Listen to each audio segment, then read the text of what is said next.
You're watching Transylvania Tonight with Drac and Carita. I'm the Great Renfield.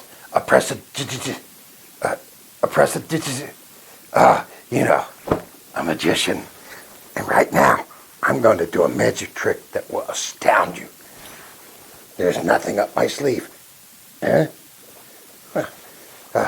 have an ordinary deck of playing cards.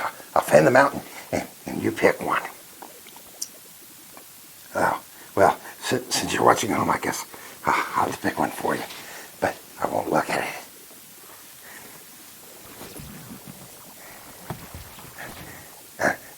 I'm going to guess what your card is.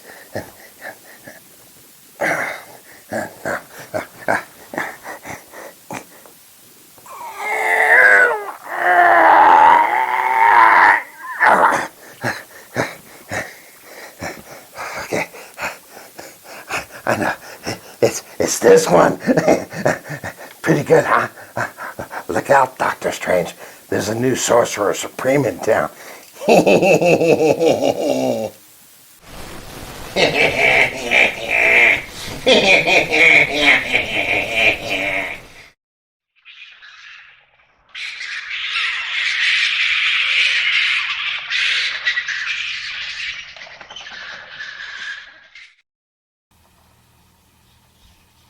I'm Countess Carita, and welcome to Transylvania Tonight. We have a great show for you this evening, featuring a movie that has a plot ripped right from today's headlines. To tell you more about this, here's the King of the Vampires, my deadest Drac. Ripped from today's headlines? Come on. This movie was made in 1946.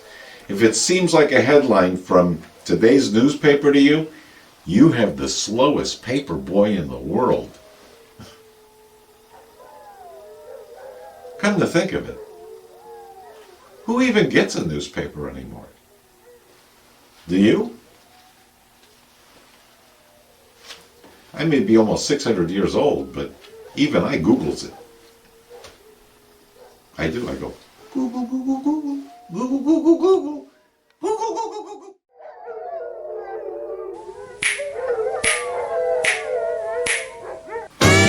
Not even close to being live from the Borgo Pass, it's Transylvania Tonight with your host, that award-winning King of the Vampires, Drac, and Countess Carita, the darling of the undead. Join Drac and Carita for tonight's feature film, The Stranger.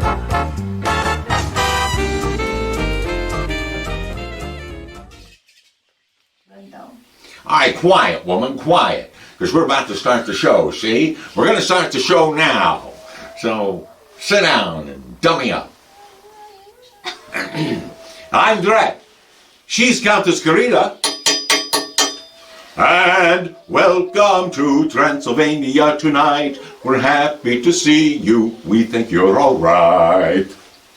We have a great show for you tonight, with a movie that features three of Hollywood's biggest stars, Edward G. Robinson, Loretta Young, and Orson Welles. Now, the plot of this movie surrounds the newlywed couple of Loretta Young and Orson Welles, which would naturally lead you to assume that the protagonist of the movie is Orson Welles. But that's not quite the case. No, the protagonist is actually Edward G. Robinson. Which, of course, then would make Orson Welles the antagonist of this movie. Now I ask you, when was the last time you heard a horror host use the terms protagonist and antagonist? Huh? And then there's the husband, manipulative, devious, evil. Oh, whoa, whoa, whoa, whoa, Carita. You don't want to give away too much of the plot of the movie. I wasn't talking about the movie, I was talking about you. You were? Of course. Manipulative, devious, and evil? Yes. Oh, thanks, honey bat. That was so sweet of you to say. You're welcome, dearest. As some of you may know, Drac and I were recently married. So, stick around after the movie because we're going to share our wedding ceremony with you. That's right. You're all invited. But for now, let's get started with tonight's movie. Edward G. Robinson, Loretta Young, and star and director Orson Welles in The Stranger. Ooh.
Cell door open. That's all there is to it. Let him escape. In my view, it's all very irregular. It might entail the most embarrassing repercussions. Exactement. Certainly. It's a responsibility of the first magnitude. I'm sorry, Mr. Wilson, but you must see. Blast all this discussion. What good are words? I'm sick of words. Hang the repercussions and the responsibility. If I fail, I'm responsible. Leave the cell door open. Let him escape. Let him. It's our only chance. Monsieur. Well, you can threaten me with the bottom pits of hell, and still I insist. This obscenity must be destroyed. Do you hear me? Destroyed!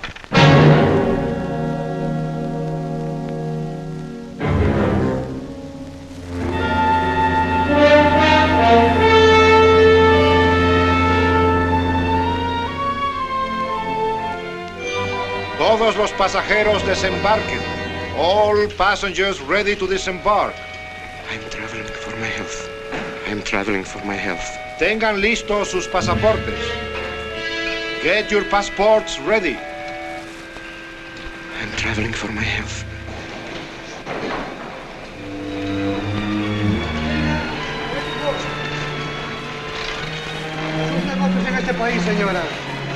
Je n'ai pas compris. I don't understand. Your business in this country, senora. I'm joining my husband. Next, please.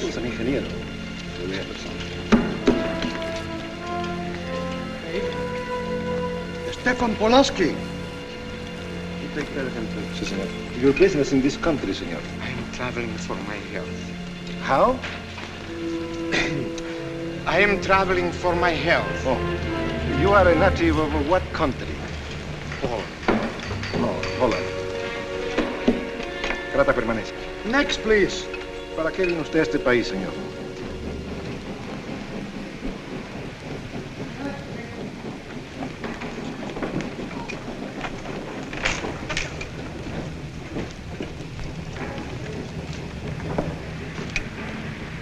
¿Qué pasó? Yo lo voy a seguir a pie, tú vete en el carro. Ah, bien.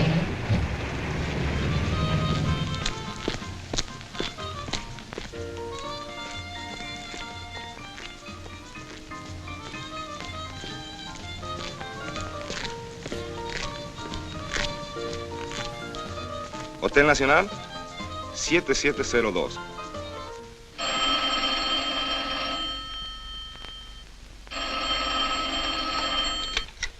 Hello? Yes? You haven't lost him. You're sure you know where he's going? My wife is following him. He's gone to the photographer's, probably to get a new passport and new instructions. Hold it. I wish to know the whereabouts of Franz Kindler. Franz Kindler. There is no Franz Kindler. Franz Kindler is dead and cremated. It's a command!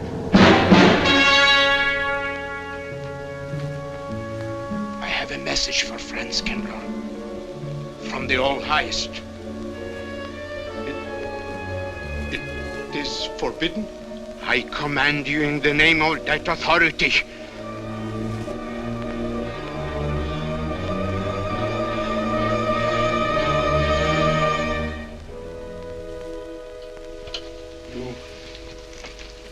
You know the name he is using?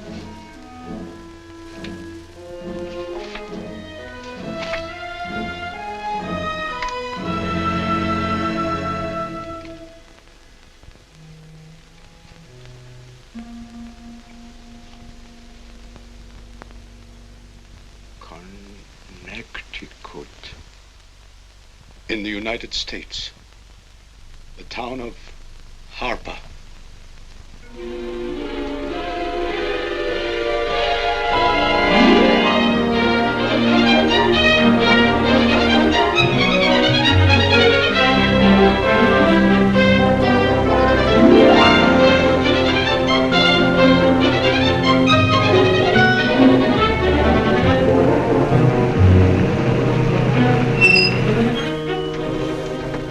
Harper!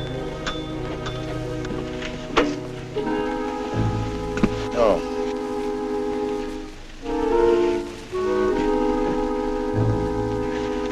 Excuse me.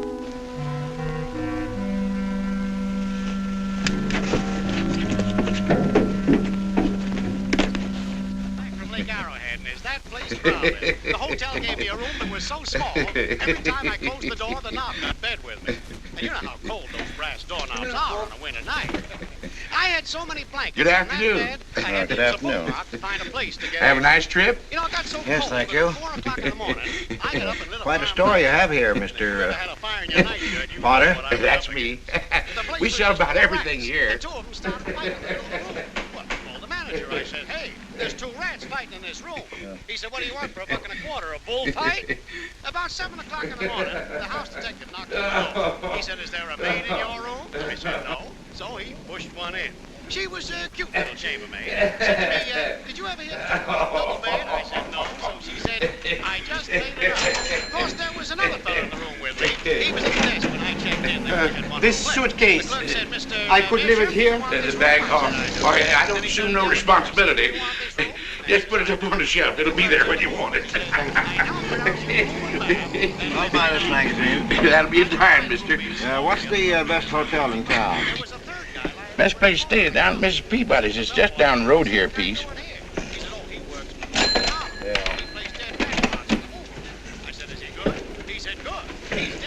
This way, mister. Yes, thank you.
I may come in?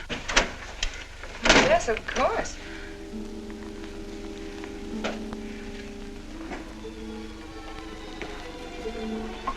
Does Mr. Charles Rankin live here? Yes, he does, but he isn't here right now. You expect him? Yes, in a few minutes. How soon? Well, a few minutes. A few minutes. I may... I may wait here? Well, yes, if you like. Would you like to sit down? Thank you. You a friend of Mr. Rankin's? Yes, a friend. I'm Mary Longstreet. How do you do? How do you do?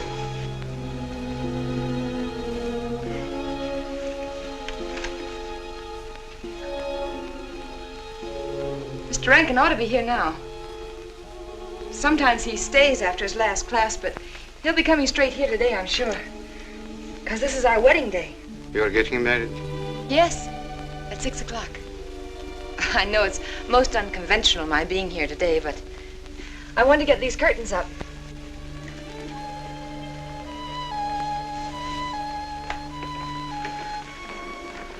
When he comes, which way does he come? Why, from Webster Hall. It's the big dome building right over there, you see? I shall meet him. Well, who shall I say that cook...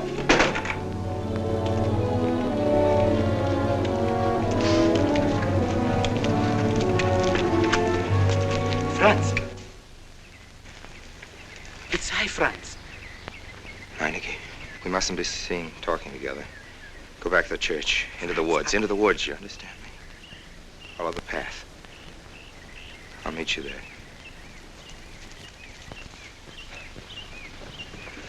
Hello, Professor Rankin. Hello, man.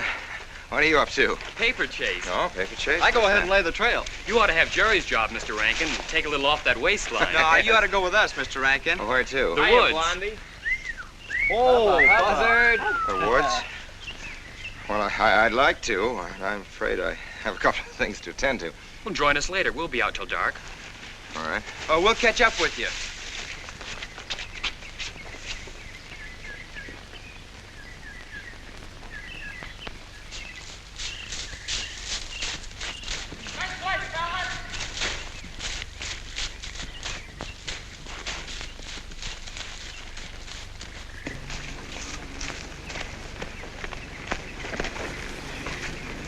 Meineke.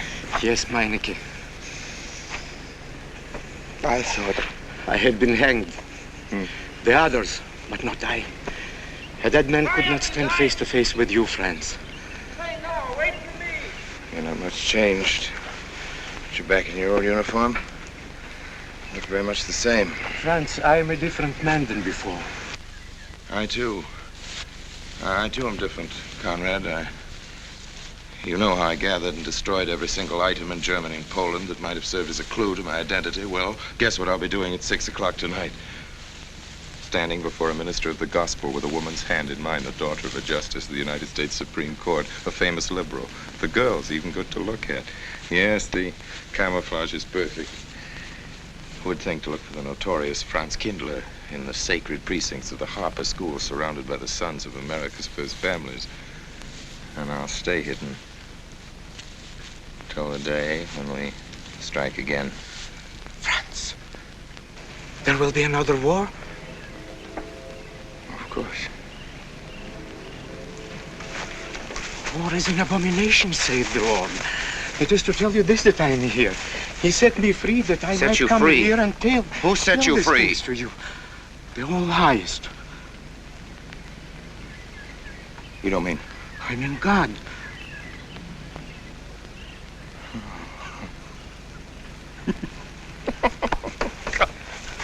Franz, I'm a new man since I found you. You, Conrad, religious. Franz, all doors were open to me.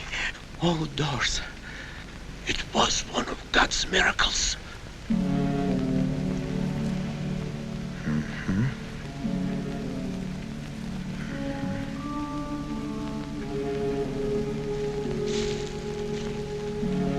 They freed you so you'd lead them to me. Have you been followed? Were you followed here? Yes. Who followed you? The evil one. He looked like any other man. He was dressed like any other man. He even smoked a pipe. But I recognized him through his disguise. And I killed him, striking from on high down. God's will be done. You killed him, the man with the pipe? The man who followed you? No one else followed you?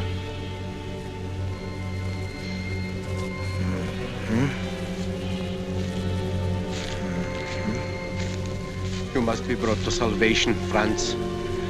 Confess your sins as I have. Proclaim your guilt.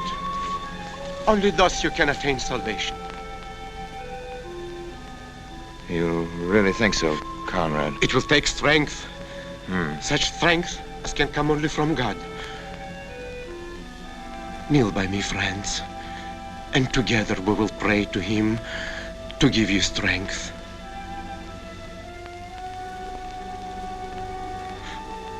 I have sinned against heaven and before thee. I am not worthy to be called thy son. Say these words after me. I despair of my sins. I despair of my sins.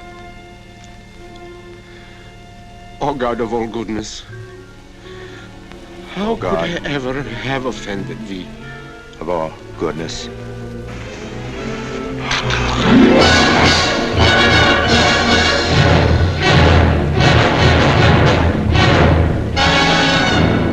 Hey, this way, fellas! Don't let him get away!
This way, fellas.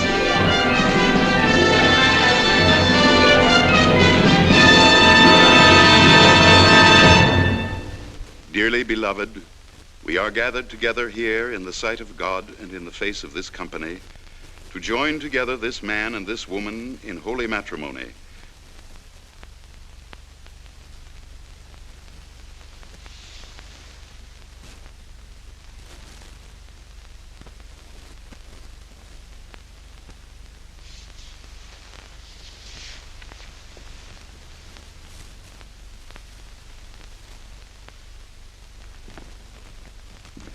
And forsaking all others, keep thee only unto her so long as ye both shall live? I will. Mary, wilt thou have this man for thy wedded husband, to live together after God's ordinance in the holy estate of matrimony? Wilt thou love him, comfort him, honor and keep him in sickness and in health, and forsaking all others, keep thee only unto him so long as ye both shall live? I will.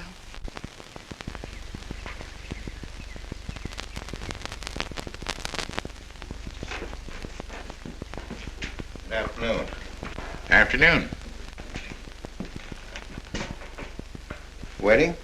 Yep. Judge Longstreet's daughter. He's Supreme Court Justice, you know. Bottle of aspirin, please. Right back there, third shelf down the top. You'll see the big ones on the left, the economy size.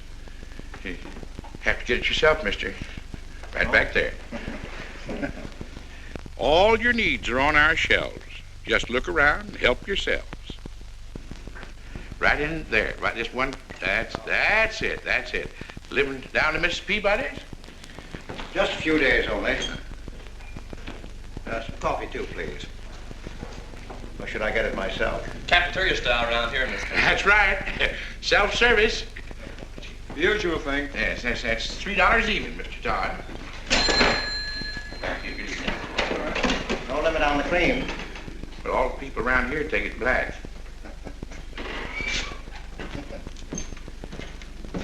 The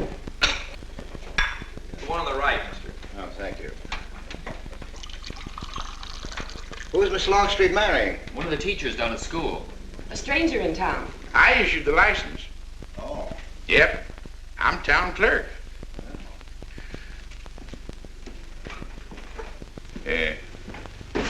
Checkers? All right. Town clerk, huh? Yep. Well, that must be quite a responsibility. Oh, town clerk runs the town, you might say. Yeah. We usually make it for 15, 20. We often play as high as 25 cents the game. Well, that's kind of stiff for me, but I'll take a flyer. Make $1 million, lose $1 million. That's the way it goes.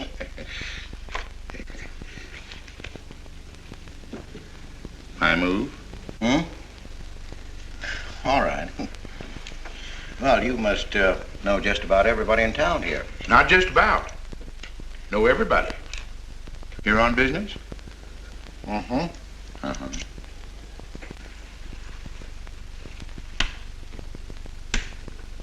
School business? Oh. No. Selling something? Mm-mm. No. Buying? Oh, antique dealer. They all come to Harper. Judge Longstreet's got the best collection in these parts. Won't do you no good, though. No, I don't suppose he'd sell. Happen to know there are any other out-of-town buyers here? Let me see. Come to think of it, there's a fella come in this morning. Yeah? Came on the same bus with you. Okay. Left a suitcase here, never did come back for it. He might have been one of them.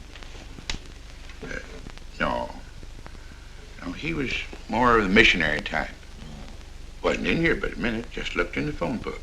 Tiny little fella he was, thinnish, unfortunate looking. Hurt your head, mister? No, nothing serious. Oh, that's too bad.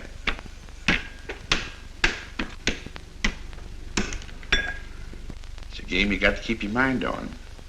Ha! 25 cents, please.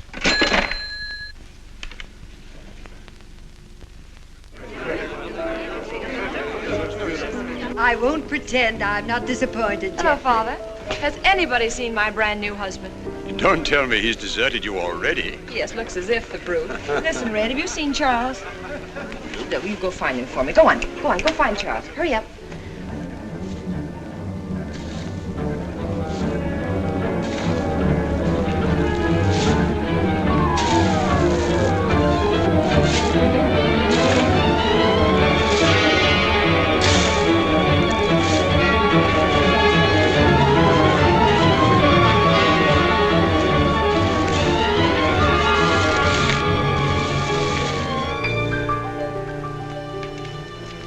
I've looked everywhere for him, Mary, and I can't find him. Well, I wonder where he could be. I'm getting worried. Are you, darling? What about? Charles, you've changed. Don't you think you'd better? After all, aren't we supposed to be going on a honeymoon or something? Give me 5 minutes.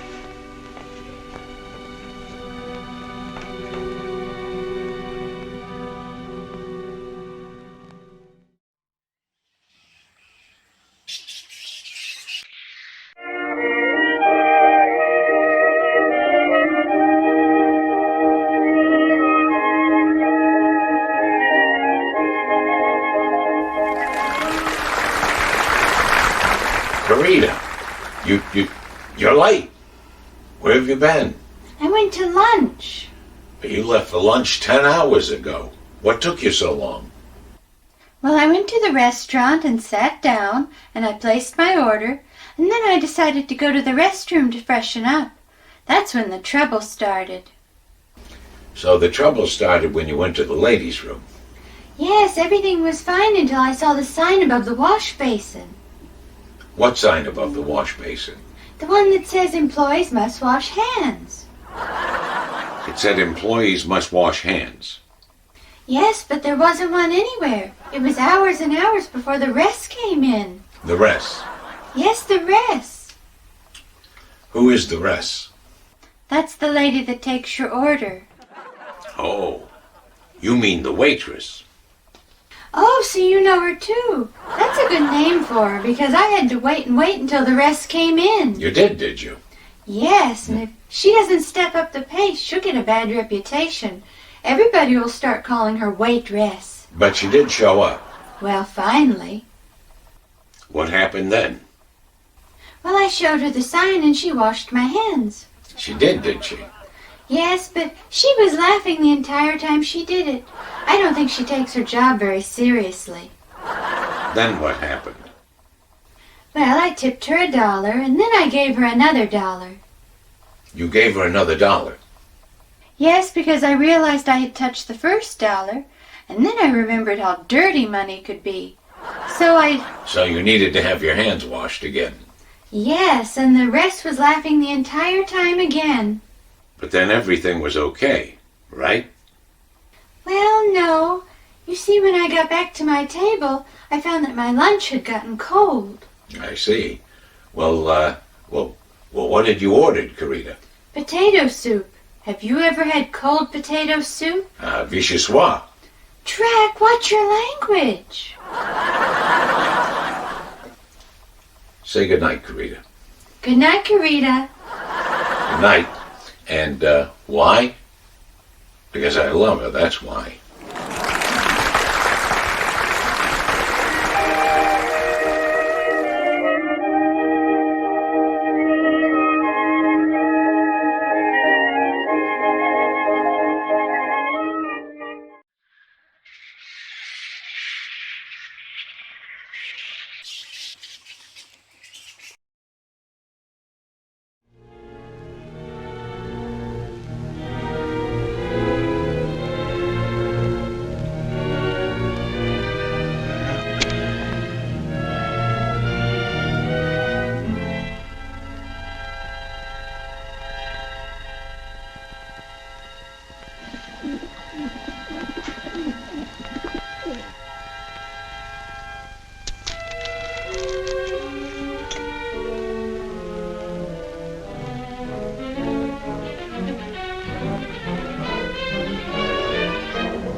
Was that you working up there on the clock?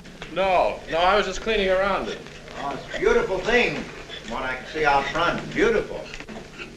Yes. My name's Wilson. Oh, I'm Longstreet, Noah Longstreet. Oh, I'm glad to know you. Mr. Wilson? I couldn't judge any too well out front, but I'd say it was late 16th century, probably by Hobrecht of Strasbourg. The clock. Well, I wouldn't know. My brother-in-law's going to work on it. Is he up there now? No. He's on his honeymoon. He plans to work on it when he gets back. Oh. Is he an expert? Well, yes, but it's really more of a hobby with him. Really? Well, it is with me, too. Oh. Honeymoon? Yes. He and my sister. He has to be back on Friday because of the examinations. Oh. He's one of the teachers at the school. His name is Rankin. Oh? It's nice to be able to show it to someone who knows what Revere Silver's all about. But personally, my specialty is pewter. Oh, yes, pewter. The Revere workmanship, although sometimes heavy in design, almost invariably shows the sign of a master craftsman. It's beautiful. Noah. Hello, Mary. Hello, honey. Oh, Mary, Adam. dear. Mr. Wilson, my daughter, Mary. Oh, how do you do, Mr. Wilson? I'm My glad to see son-in-law, you. Charles Rankin. How do you do? How do you do? I Mr. Wilson. hope you don't mind my intruding on your homecoming. Good evening, Mary. Jeff, how are you? Fine. You're looking good. Welcome home, Miss Mary, dear. Sarah. Oh, Sarah, you sweet thing. If you don't sit down, it'll get cold. Come on, Jen. I'm so glad. Judge. Well, sister, how were the mountains? They were perfectly marvelous. Mr. Wilson, will you come sit over here on my right? Jeff, your usual place, and darling, you're right there. You ought to see Charles on skis. He's absolutely wonderful. No. Yes, darling, you are, and I'm pretty good too, aren't I? Very. Well, for a beginner. Do you remember to keep your knees together and your apparatus in? Yes, Freshy, I did. Mr. Wilson here is compiling a catalogue of Paul Revere silver. How nice. Mr. Wilson is also an authority on clocks. Oh, really? That's Charles' hobby, too. Yes, so your brother tells me. I understand you're going to fix the one in the church tower. Well, I may try. Well, that's quite an undertaking. Well, show the kind of a wife I am, I hope he fails. I like Harper just the way it is, even to the clock that doesn't run. Have you been at Harper long, Mr. Wilson? Since Friday, a week ago. You lost today. I patched you up on Friday. By the way, how's the head? Oh, very much improved, thanks to you, Doctor. You were hurt on Thursday, remember? The day of the wedding. Yes, that's right. Wednesday, I left Bangor. You were hurt, Mr. Wilson? Oh, nothing serious. Well, serious enough to raise a bump on his head the size of a billiard ball. The usual door. It's a good thing you're back, sister. That dog of yours has been inconsolable. Well, all right, Red. Wait a minute. Here you are. This is for missing me. How's that? Yeah, it's a good boy. How was your meeting, Adam? Oh, irritating. Foreign Policy Association. I read that fellow's report. Standish, yes. I think he's full of prunes. Well, that's the way we used to talk in the 1930s, Noah. Standish? The London Times man in Berlin. Yes, of course, he was quoting rumors mostly. Men drilling by night, underground meeting places, pagan rituals. Do you believe him, Paul? Well, anything's possible. I'm sorry, sir, but I think it's ridiculous. Well, there may be some fanatics, but no German in his right mind can still have a taste for war. Do you know Germany, Mr. Rankin? I'm sorry, I have a way of making enemies when I'm on that subject. I get pretty unpopular. Well, we shall consider it the objective opinion of an objective historian. Historian? A psychiatrist could explain it better. The German sees himself as the innocent victim of world envy and hatred conspired against, set upon by inferior peoples, inferior nations. He cannot admit to error, much less to wrongdoing. Not the German. We chose to ignore Ethiopia and Spain, but we learned from our casualty list the price of looking the other way. Men of truth everywhere have come to know for whom the bell tolled, but not the German. He still follows his warrior gods, marching to Wagnerian strains, his eyes still fixed upon the fiery sword of Siegfried. And in those subterranean meeting places that you don't believe in, the German's dream world comes alive, and he takes his place in shining armor beneath the banners of the Teutonic Knights. Mankind is waiting for the Messiah, but for the German, the Messiah is not the Prince of Peace. He's another Barbarossa, another Hitler. Well, then you have no faith in the reforms that are being effected in Germany. Well, I don't know, Mr. Wilson. I can't believe that people can be reformed except from within. The basic principles of equality and freedom never have, never will take root in Germany. The will to freedom has been voiced in every other tongue. All men are created equal, liberté, égalité, fraternité, but in German... There's Marx. Proletarians unite, you have nothing to lose but your chains. But Marx wasn't a German, Marx was a Jew. But, my dear Charles, if we concede your argument, there is no solution. Well, sir, once again, I differ. Well, what is it then? Annihilation. Down to the last babe in arms. Oh, Charles, I can't imagine you're advocating a Carthaginian peace. Well, as an historian, I must remind you that the world hasn't had much trouble from Carthage in the past 2,000 years. Well, there speaks our pedagogue. Speaking of teachers, Mr. Wilson. Yes, yeah. The faculty is coming for tea next Tuesday. If you have nothing better to do, would you like to join us? Well, I'd like to, but my work here is finished. I'm leaving Harper tomorrow.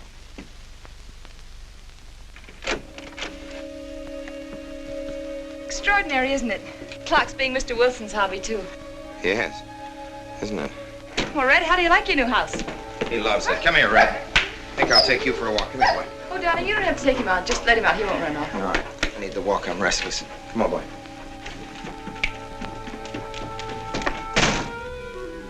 That's good. How are you coming along? I'll be in Washington tomorrow afternoon. You were right about Rankin. He's above suspicion.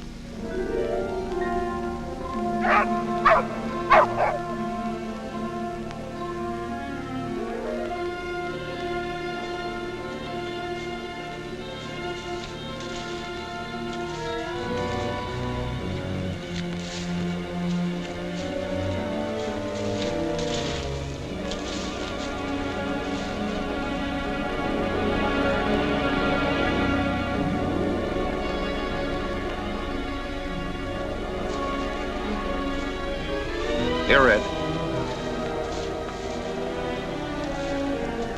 Red, come here.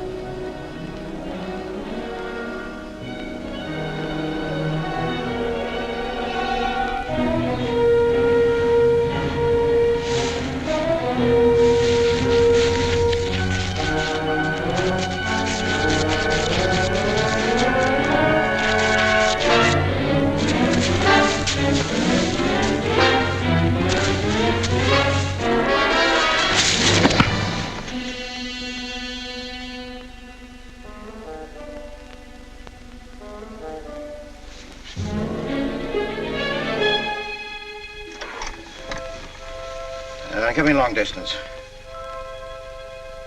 I want Washington, D.C.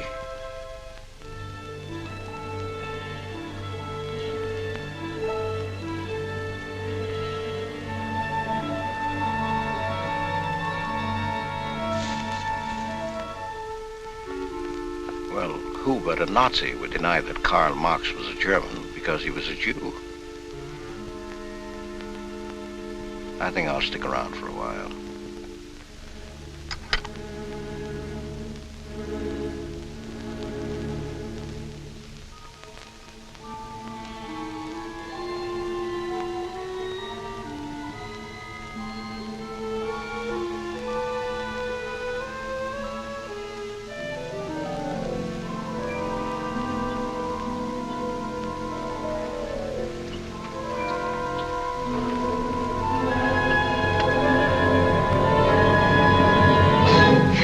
What is it, dear?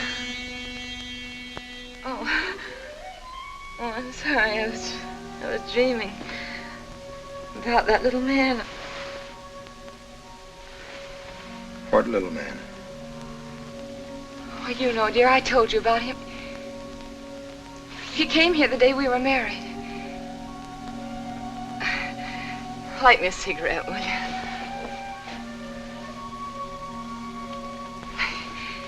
No, I've never had a dream like that before. It frightened me. Thanks.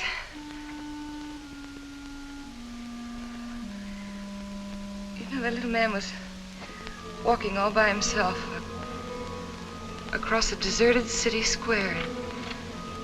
Wherever he moved, he threw a shadow. But when he moved away, Charles, the shadow stayed there behind him and spread out just like a carpet. Wish you could think who he might have been. You're overtired.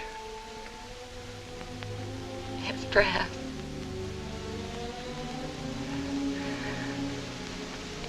Here, dear, put this out, will you?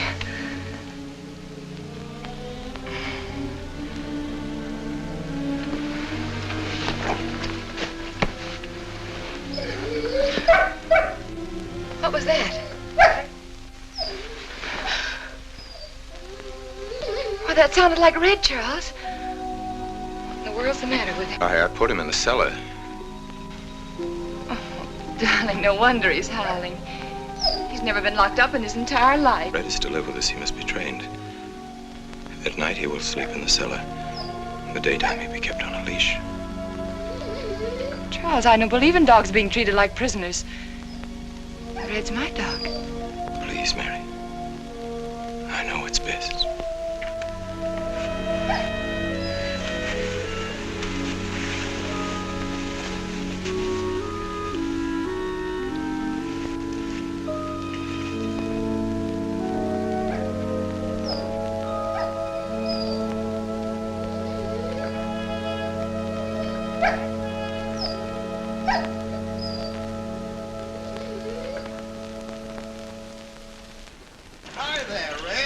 You'd gone to live with your mistress. Oh, Mary brought him home. Said he howls all night. Oh. Fishing any good in these parts? Pretty fair. Would you like to come along? I'm afraid I've got the wrong clothes on, but the fish probably won't mind. Thank you.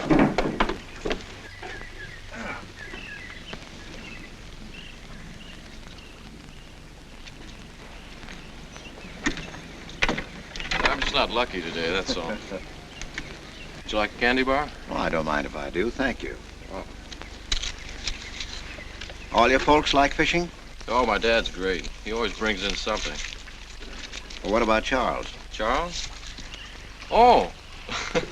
I have to call him Mr. Rankin at school. I get a little mixed up sometimes. He spends most of his time on the clock, you know. Why don't you like him, Noah? What do you mean? Well, you don't like your brother-in-law. It's none of my business, but I wish you'd tell me why. Well, I like him well enough. I don't know any reason why I shouldn't. Don't tell me I'm butting in because I know I am, but I can't help myself. It's my business. I hate bringing you into this, Noah, but you're the only one I can turn to. I need your help very badly. Well, what is it? Your sister may be in great trouble. I know that you're man enough for what I'm going to ask you to do for her. The truth is, I'm not really an antique dealer. I'm sort of a detective. Well, what do you want me to do, Mr. Wilson? It would help me a lot if I knew every move Charles Rankin made on the day of his wedding, right up to the ceremony. Well, I should be able to, unless Charles realizes what I'm doing. I'll keep him busy.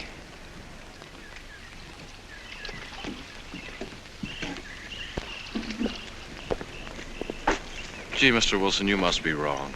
Mary wouldn't fall in love with that kind of a man. I hope I am wrong, Noah, but that's the way it is. People can't help who they fall in love with.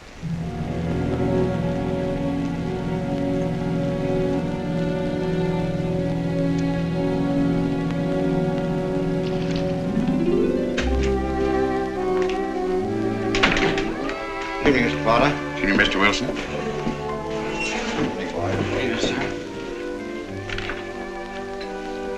85 cents.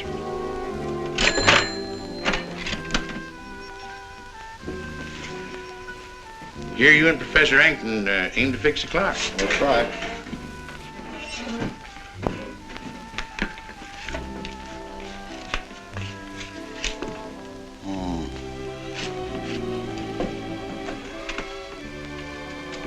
Figured to tell time rightly? Mm-hmm. And will the angel circle around the belfry?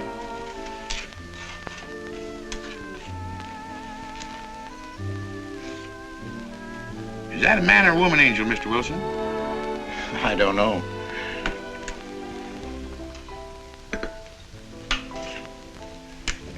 Well, reckon it don't make much of a difference amongst angels.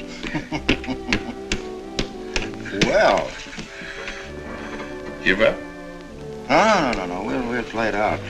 That's my privilege, 25 cents. Yeah. So, by the way, did Mr. Rankin pick up his supper this evening? No. He generally gets through up there about now. Oh. Yes, I know.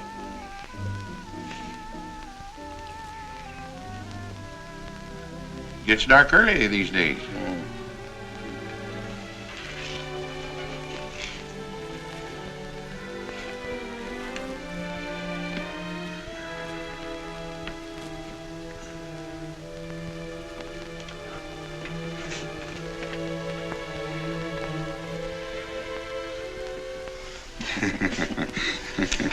Our little man never did pick up a suitcase, did he?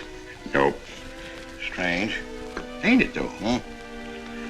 I've been tempted once or twice to look and see what's inside it. Well, it seems to me that under the circumstances that you have a perfect right. You do? Well, I wouldn't want to do it without a witness. Well, that's me. It is? Well, that's all I wanted to know. I'm trying to look in that thing and see what's in here. Wonder what's in it. Soil linen. Sweater. Soap and the razor wrapped in a towel with SS Cristobal written across it. Pair of old shoes. Yeah. Yep. Nothing but religious pamphlets. Yep, that's all. Evening, Mr. Potter. Oh. Oh, hello, Mr. Evening. Wilson. Potter? Mr. Wilson, hi. You, Mr. Rankin. Mr. Potter and I have been poking our noses into somebody else's business. That suitcase. Some chap left it here and he never did call back. That's been more than 2 weeks ago. Did he say what he was doing in Hartford? No, looked in the phone book, didn't telephone. Kind of funny looking he was. A scrawny little feller with big starry blue eyes. Had a queer walk. Like any second he might break into a run. Did he have a foreign accent? Why, yes, he did. But not so much of an accent as a foreign way of talking. Do you happen to know who he could be, Mrs. Rankin? Why, no. I was just trying to complete your mystery for you. Don't all foreign strangers have to have foreign accents? Mary, have you seen Red? Why, no. Not since I took him home to you a couple of days ago. He's been spending all his time out in the woods and he doesn't even come home for his meals. But you told me he never ran away. He never did. No, that's why Noah's so anxious. Come on, Mary. Good night, Mr. Wilson. Good night. Night, Noah. Night.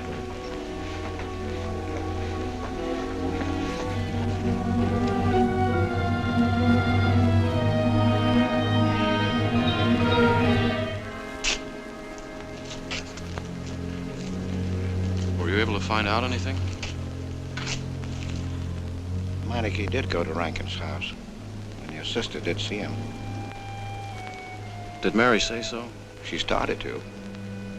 Now, your sister is a fine woman, Noah, but she must find out the kind of man she's married to. You don't know, Mary. She wouldn't listen to anything against him, much less believe. Noah, we must arrange it so that she finds out for herself. You understand? Yes. One thing's certain, she knows nothing now, nothing at all. Except that he didn't want her to admit having seen someone she did see. I'd give something to know what explanation he's making right now. I was a student in Geneva. There was a girl. The night before I was to leave, we went out on the lake together. She told me unless I promised to marry her, she'd never return to shore. Well, I thought she was joking. Naturally, but she wasn't. Before I could stop her, she stood up in the boat.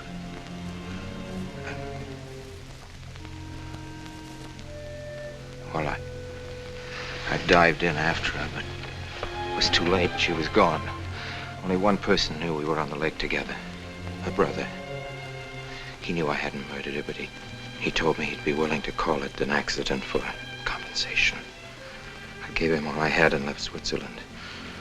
As the years went by, I allowed myself to believe that the dead past really was dead. And then, on our wedding day, Mary, he appeared again. Her brother, the little man. I gave him all the money I had in the world.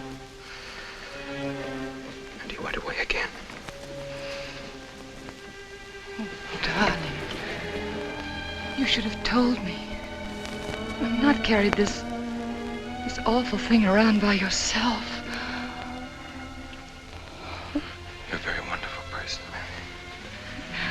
Love you very much.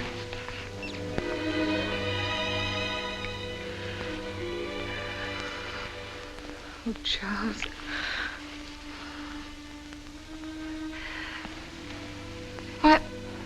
Why didn't he go back for his things?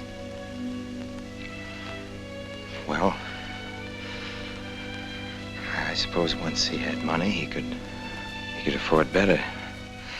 Darling, I'm terribly nervous. I think I'll work up in the clock alone tonight by myself. It will calm me. You understand, don't you? Of course I understand. Shall I walk you home? No, dear, there's no need for that. It's pretty late. That's all right. In Harper, there's nothing to be afraid of.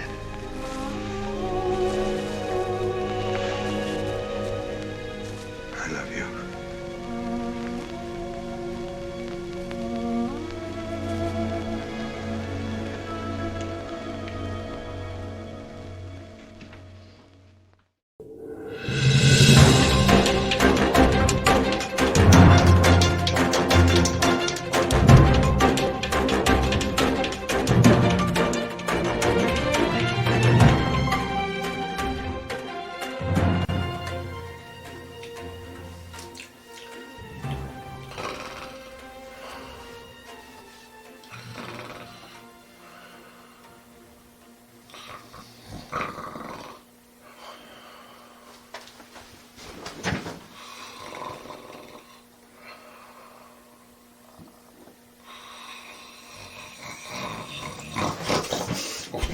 What?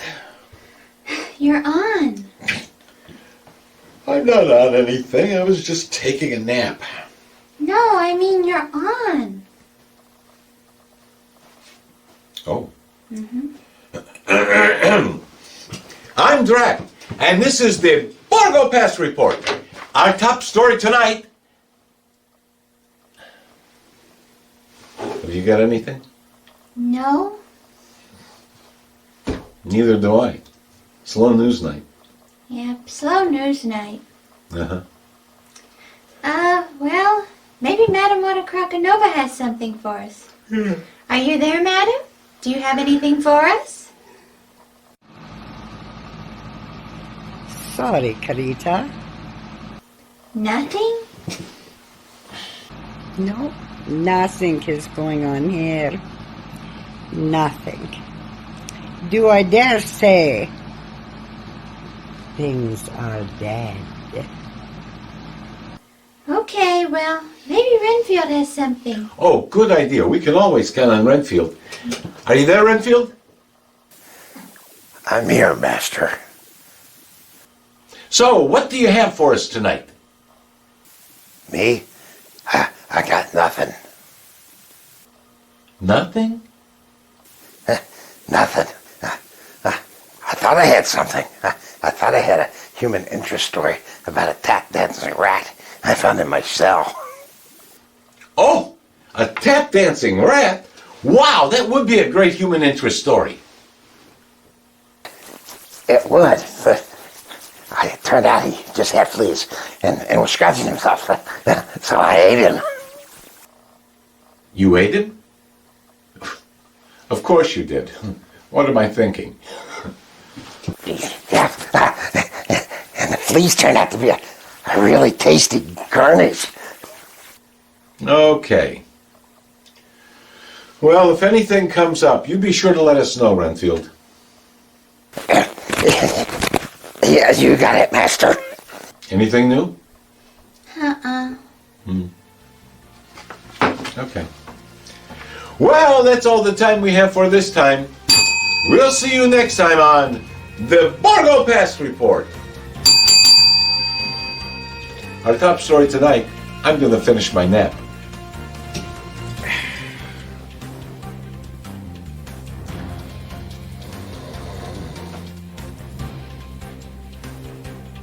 And now, here's an editorial comment from the Borgo Pass news director, Groucho.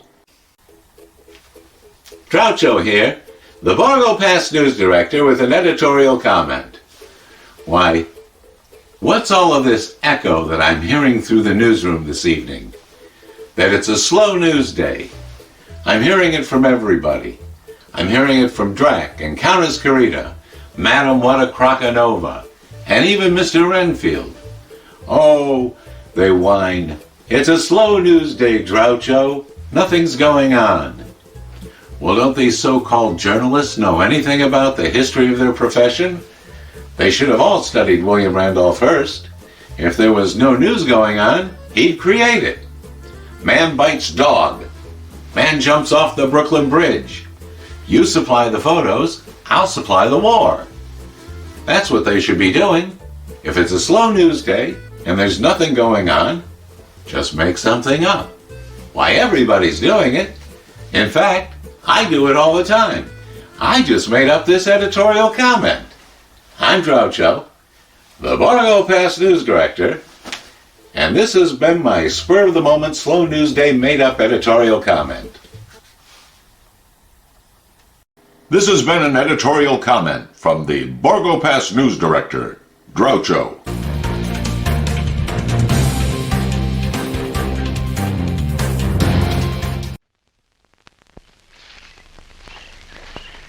Poor old Red. He heard my whistle, I'll bet. He couldn't bark or anything. He just crawled this far and died.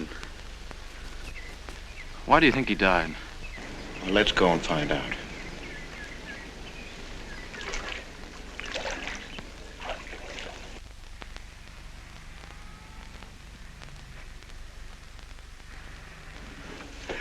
That's young Longstreet's dog, Red. Looks like he's dead to me. Yeah. They're taking him up to Dr. Lawrence's office. Would you know anything about it? Wonder what in the world's the matter with him? Checkers? No, thanks.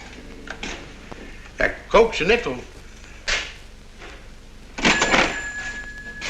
Thank you, Mr. Rankin.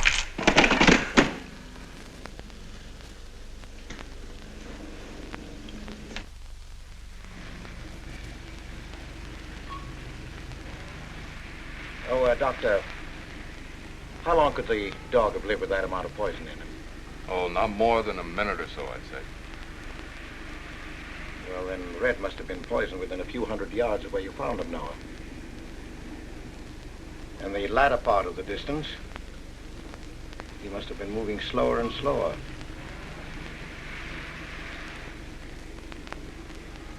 Thank you very much, Doctor. Thanks, Jeff. Mr. Peabody, would you please get that magazine rack in and hurry up about it? Yes, Mr. Potter. Hurry up about it. Move along and... afternoon, Mr. Wilson. Afternoon, Noah. Bring him right in there, will you? Please, right in.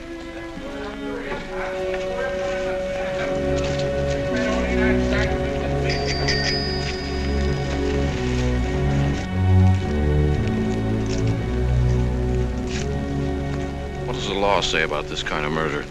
Is it the same as killing a man? It ought to be. It's just as bad. Forepaws muddy. No mud on hind. Dry leaves mixed with the mud.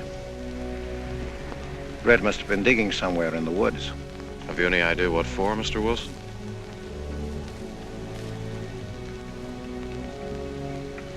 The body, I think. Minor case. The little man? Then...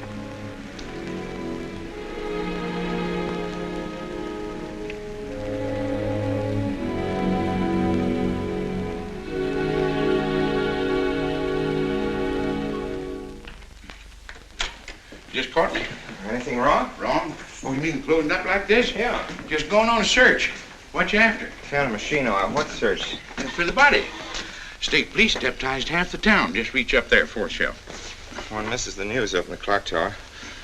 What body are they searching for? I bet this fella left his bags here. Scrawny little duck. Unhappy looking. I knew he'd come to a bad end. That ought to be 15 cents, mister. Professor, I'll just put it on your account.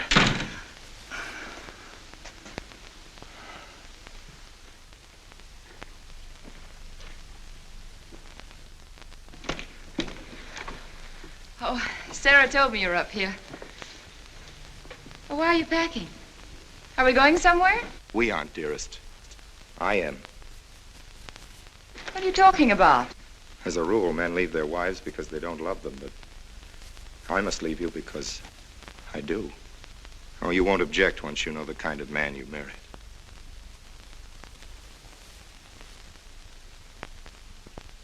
But you are the man I've married, and that's all that matters. Darling, I meant it when I said for better or for worse. Even to killing Red.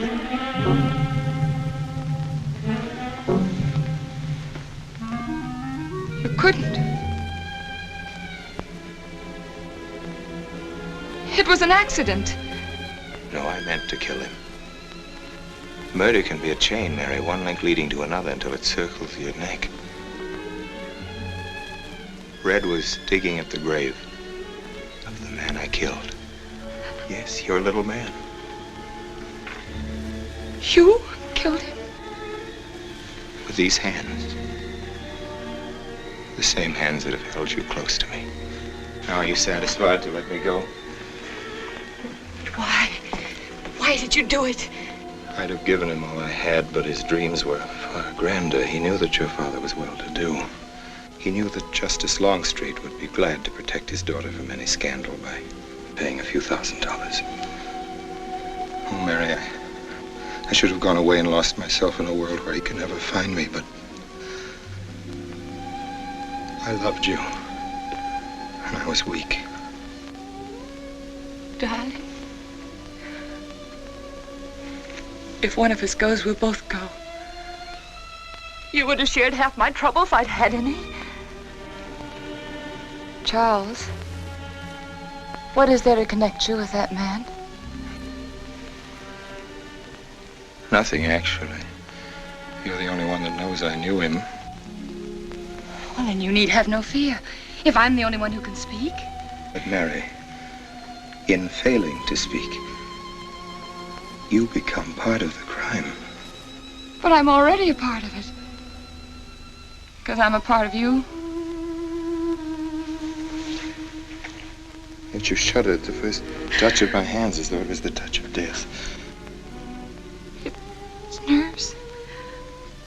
Oh, hold me close, Charles. Hold me close. Mr. Peabody, you go back to town with the sheriff and open up the coroner's office. Yes, I knew sir. darn well it was the same feller. Of course, he's changed some. Being buried in the earth does it. Evening, Mr. Wilson. Evening, Mr. Potter. Evening, Noah. Evening, Mr. Potter. Mess, ain't it? What do we do about Mary? We can't leave her alone with him now that we know. Well, she realizes now that whatever story he told her about Meineke was false.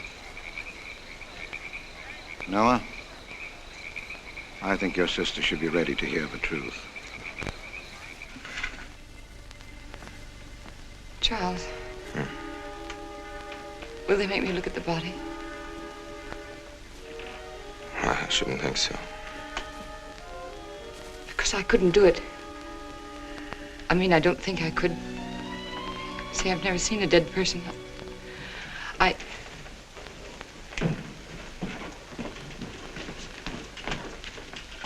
Many are having to tea, Mary. 28 altogether, I think, dear. You didn't eat nothing at dinner. Isn't that You'll rather be fainting a lot? again, Miss Mary. 28 for just you and Sarah? No. Oh, we'll manage all right. But suppose I should... Should what? I don't know. I only know I'm terrified of seeing anybody or being seen. Mary, you must get tight hold of yourself. If you're determined to go through with this thing, you must know beforehand exactly what you're going to do and say at all times. Perfect naturalness at all times. Now, darling, listen to me. Darling. I am prepared to go to the police. It's your father, Miss Mary. He wants to talk to you. Yes, thank you, Sarah.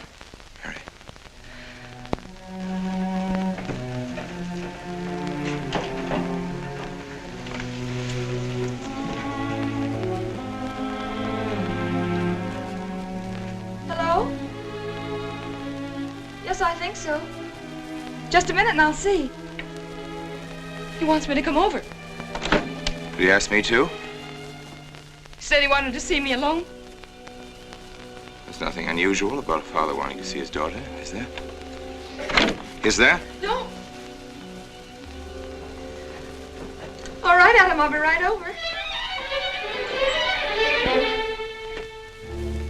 Don't you think that's rather strange? Strange? No, strange about it. Tell you what I'll do. I'll go over to the church and work on the clock while you're with your father. And you can by and pick me up later. I'm so afraid. He was so pointed as wanted to see me alone, and his voice sounded so different. And you know what you're going to say, don't you?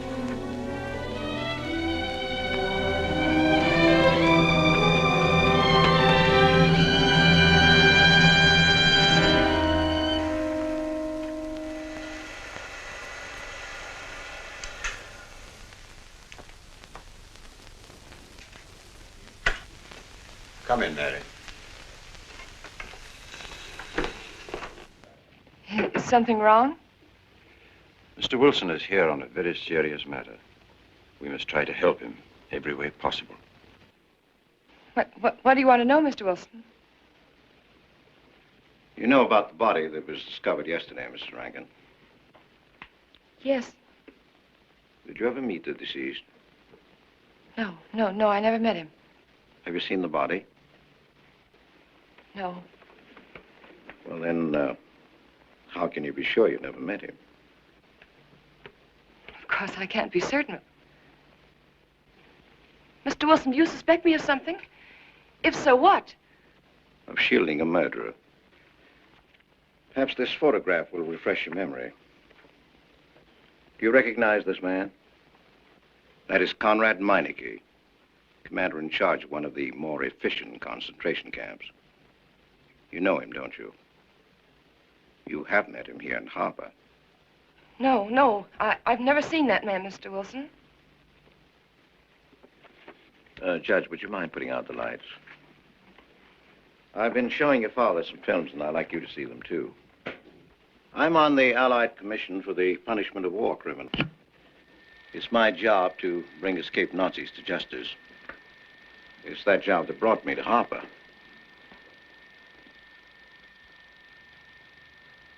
Surely you don't think that... Mr. Wilson, I've never so much as even seen a Nazi. Well, you might without your realizing it. They look like other people and act like other people when it's to their benefit. A gas chamber, Mrs. Rankin. The candidates were first given hot showers so that their pores would be open and the gas would act that much more quickly. And this is a lime pit in which hundreds of men, women, and children were buried alive. Why do you want me to look at these horrors? All this you're seeing, it's all the product of one mind. The mind of a man named Franz Kindler. Franz Kindler? Yes, he was the most brilliant of the younger minds of the Nazi Party. It was Kindler who conceived the theory of genocide, mass depopulation of conquered countries, so that regardless of who won the war, Germany would emerge the strongest nation in Western Europe, biologically speaking. Unlike Goebbels, Himmler, and the rest of them, Kindler had a passion for anonymity. The newspapers carried no picture of him. Oh, no, and just before he disappeared, he destroyed every evidence that might link him with his past, down to the last fingerprint. There's no clue to the identity of Franz Kindler, except one little thing. He has a hobby that almost amounts to a mania. Clocks. So have lots of people. You, yourself. Well, I'm not quite finished, Mrs. Rankin. In prison, in Czechoslovakia, a war criminal was awaiting execution. This was Conrad Meineke, one-time executive officer for Franz Kindler. He was an obscenity on the face of the earth. The stench of burning flesh was in his clothes. But we gave him his freedom on the chance that he might lead me to Kindler. He led me here, Mrs. Rankin. And here I lost him. Until yesterday.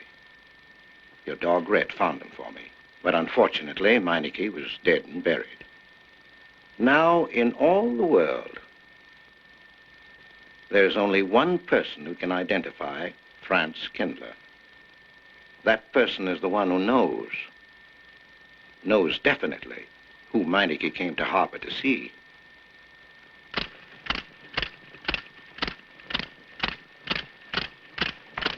No, he's not a Nazi. My Charles is not a Nazi. You were in Rankin's house during the afternoon of the day you were married. Where? Where? Rankin's house. Oh, yes, yes. Did anyone come while you were there? Not that I remember. Now, try hard to remember. It's not so long ago. Only 2 weeks. You were hanging curtains. No one came. Were you alone all the time? No? Who else was there? Charles.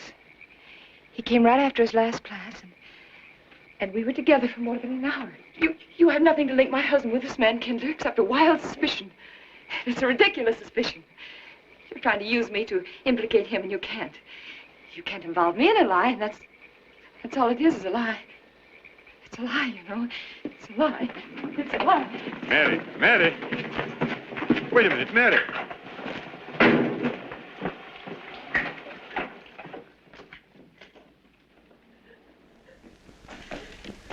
Mary! Wait a minute, sister.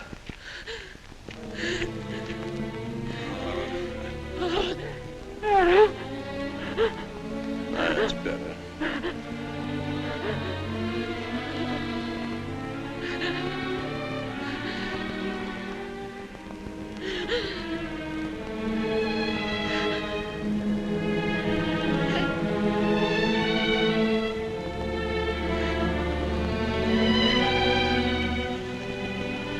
You know that your welfare and Noah's means more to me than anything, don't you? Yes. Yes. You've got to face this thing with complete honesty, sister. Your entire happiness may well depend on your telling me the absolute truth. If Mr. Wilson is right, and you have innocently married a criminal, well, then there is no marriage. There's no call upon your loyalty as a wife. He's good. He's good. He wouldn't hurt anybody except to protect somebody he loved. He's good. Well, then the truth can't hurt him.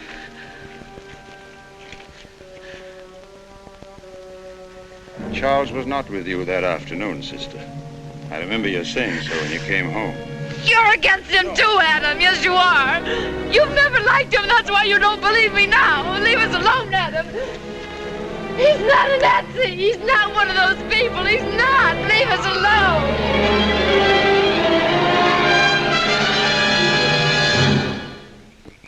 She has the facts now, but she won't accept them.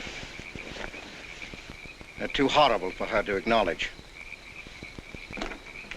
Not so much that Rankin could be Kindler, but that she could ever have given her love to such a creature. But we have one ally, her subconscious. It knows what the truth is and is struggling to be heard. The will to truth within your daughter is much too strong to be denied. But look here, Wilson. If he's not Charles Rankin, we should be able to expose him without too much difficulty. I'm not interested in proving that he isn't Charles Rankin. I'm only interested in proving that he's Franz Kindler. How do you propose to do that?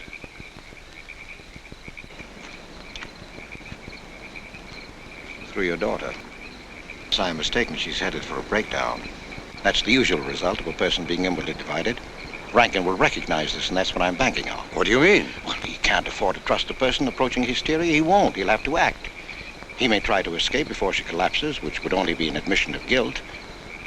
Or... Go on. He may kill her. You're shocked at my cold-bloodedness. Well, that's quite natural. You're a father. And it's because you are a father, Judge Longstreet, that I'm talking to you like this. Naturally, we'll try to prevent murder being done.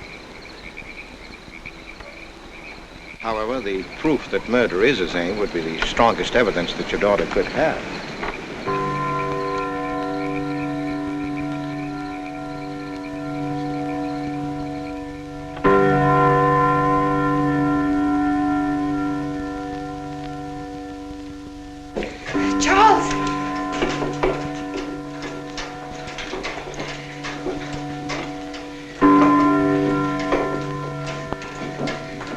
Listen, strike. After 100 years after more than... It was a trap, Charles, just like you said. Mr. Wilson was there. He tried to tell me that you were a Nazi. And I was supposed to believe it. Imagine you being an escaped Nazi. Oh, he thinks he's very clever, that Wilson. His idea was to horrify me into telling him about the little man. Who did he say he thought I was? A Nazi. Franz Kindler. He made it all up just to trick me. But I didn't tell him anything, and I didn't tell Father anything. I outfaced both of them, Charles. He'll be civil enough to prove you're not that Nazi. We'll just find someone who was in your class at college, and he'll identify you, and that's all there'll be to it. What you say is true. He can't touch me. I'm quite safe if you say nothing. Oh, I won't, Charles. I promise I won't. They can torture him, and I won't tell them anything. Look, chimes have awakened Papa.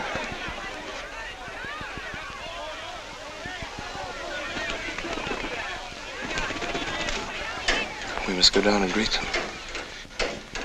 You must act naturally. Yes. Smile at them, you understand? Yes. Are you all right? Yes, I'm all right. We'll face them, darling. And when she struck that angel-starred marching, it was a sight to behold. Professor, you sure knocked it off. My hat's off to you. Congratulations, Mr. Rankin. Won't the rector be delighted? What I want to know is, if she's going to chime all night long, how's the body going to get any sleep? We'll face them, darling. All of them. Them chickens of yours are going to be on and off the roost every 15 minutes. That's a good one, Mr. Potter.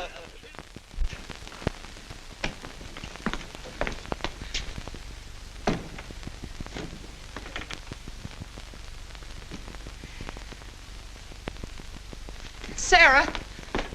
Sarah, I've told you I want these curtains drawn. I don't like the sunlight streaming in. It's bad for them. Miss Mary, that's rubbish and you know it. Up at the other house, we never close the That curtains. has nothing to do with it. This is my house and I want them drawn. Well, suit yourself then. It's going to look mighty gloomy for the party. Is it that time already?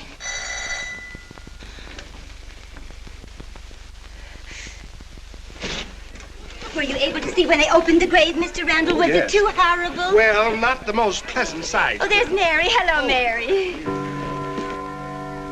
Filling out prescriptions, that's part of this business of hate. Sleeping pills, that's another. Mrs. Rankin. $1.65. Okay. One wrapped? No, thanks. Sleeping pills. Don't approve of them. No. Man does a day's work, man gets a night's sleep. Leastways he could until that clock started bonging every few minutes. I believe Mrs. Rankin ordered some ice cream. Ice cream? Yeah. Already gone. Fella said he was going past your house, so I give it to him. Mr. Wilson.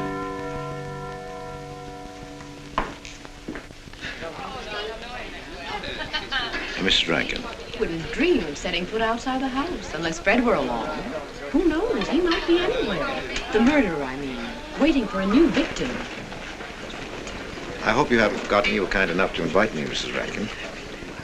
Oh, no, of course not, Mr. Wilson. Mr. Potter asked me to deliver this. Oh, the ice cream's good. Sarah's waiting for it. I hope it hasn't melted. Well, I won't detain you any longer. Yes. I have a drink for you, Oh, Wilson. just the medicine I need. You know Dr. Hippard? Oh, yes, of course. How are you, Doctor? Excuse me. Yes, surely. Grandma Lawrence, can I get you something else? Oh, nothing more, thank you, dear. He's too intelligent to do away with the residents of Where's Dr. Rankin? Oh, he'll be here in just a few minutes. I want to have a word with him about that clock. Yes. Oh, thank you, Bella. We got committee 3 weeks ago. Yes, on my last trip. The butcher May I get you some more tea? at that time. And Jack Philippa. And what was that Frenchman's name? Oh, hello, dear. Hello. Landru. Yes, there may well be 10 or a dozen graves out there in those woods. 10 or a dozen? Autopsy showed the murder was committed just 3 weeks ago. May I Full get you moon, some more wasn't tea? it? Oh, thank you, no. Jeff, may I get you another I wish I drink? could remember what Emerson says about crime. Oh, there's Rankin. He may know. Sorry to be late. I'm fine, thanks. Hello, everybody. Darling. Oh, hello there, Rankin. How are you, Mr. Wilson? You know the quotation? To Hibbert? Emerson. Quotation? Commit a crime and the earth is made of glass. No, I don't. Commit a crime and the earth is made of glass. Commit a crime. Commit a crime and it seems as if a coat of snow fell on the ground, such as reveals in the woods the track of every partridge and fox and squirrel and mole. You cannot recall the spoken word. You cannot wipe out the foot track. You cannot draw up the ladder so as to leave no inlet or clue. You're Mr. Wilson, aren't you? Do you know you're our #1 suspect in our murder case? Oh? So far, you're the only suspect. Potter put the finger on you. He thinks you committed the crime to get possession of some priceless antique. Want a drink, Mr. Wilson? Mr. Rankin, I wish you'd left that clock alone. Harper was a nice, quiet place until it started banging. Mary, what's Wilson doing here? I don't know. You invited him, didn't you? What's he after? I don't know. Are you all right? Yes, quite all right. Now remember, Friday, Mary. Yes, all right. Good night. Friday. Good night.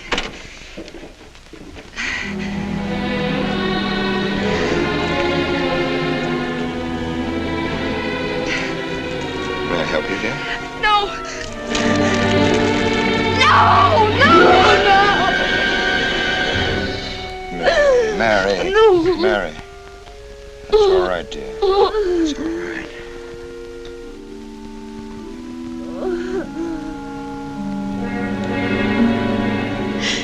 It broke, and the beads fell all over the floor. He took her upstairs. When I left, I could still hear her crying. All the floodgates have opened. Our subconscious is almost won. From now on, we must know every move that Mrs. Rankin makes. She's never to leave the house unless I know where she's going. If for any reason I can't be found, she's to be detained, no matter on what pretext. You understand, Sarah? Don't worry, she won't get by me. When she snapped those beads, she signed her own death warrant. We're carrying her life in our hands. Every time she walks on a slippery sidewalk, is near something that can fall, drives an automobile, anything that could result in accidental death, her life is in danger. Yes, Judge. She won't get by me.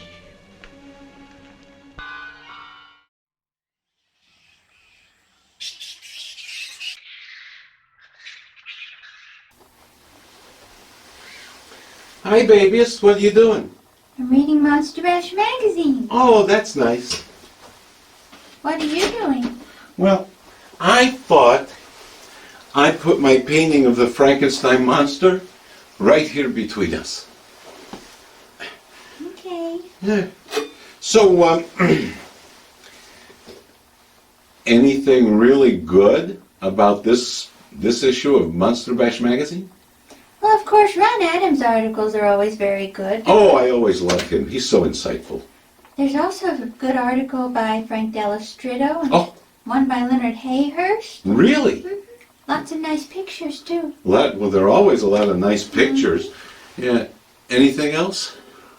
I think that's quite enough, Drac. Well, it is quite a bit, because like you said, there's Ron's column and articles by people like, that expert of facto-fiction, Frank Dell'Ostrido. Mm-hmm. You got all those pictures, and you got some nice artwork, so I guess, Monster Bash number 46 would be the magazine to get. So anything else you could say about it, Carita? Well, I haven't gotten through very much of it yet, Drac. Okay. Let me know when you do. Okay.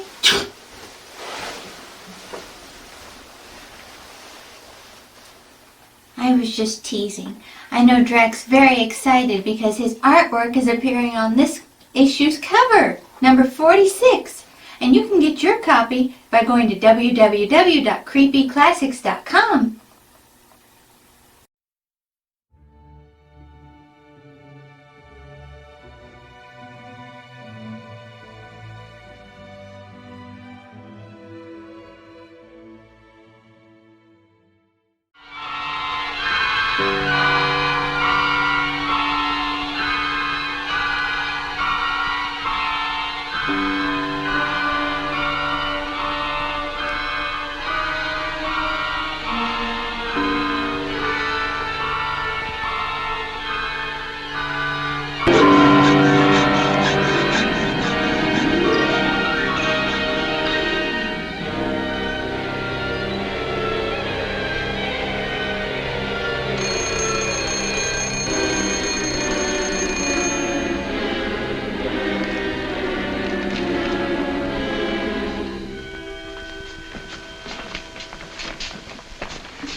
Good afternoon, gentlemen.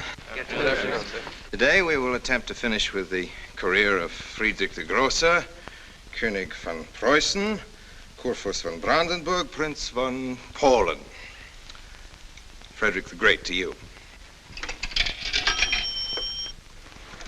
863. That'd be 85 cents.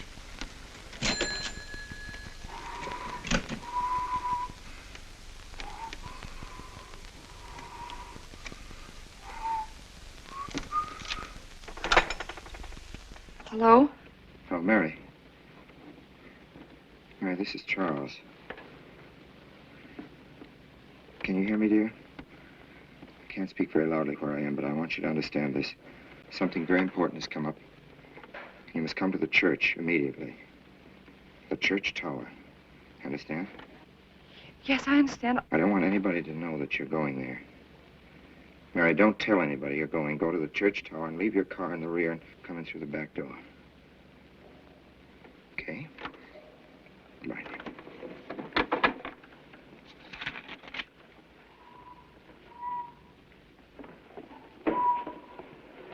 Anybody?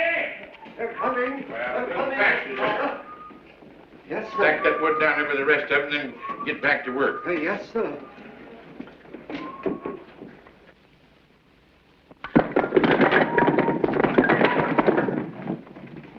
Watch that, Mr. Peabody. You're moved, Professor. Going someplace? Where to? Well, I asked you where you was going, Miss Mary. I heard. Well? Sarah, you seem to forget I'm no longer a child. I'm a married woman. Well, you ain't been married very long. Wait, Mrs. Rankin. What is it? I'm in a hurry. Well, you don't need to go biting my head off.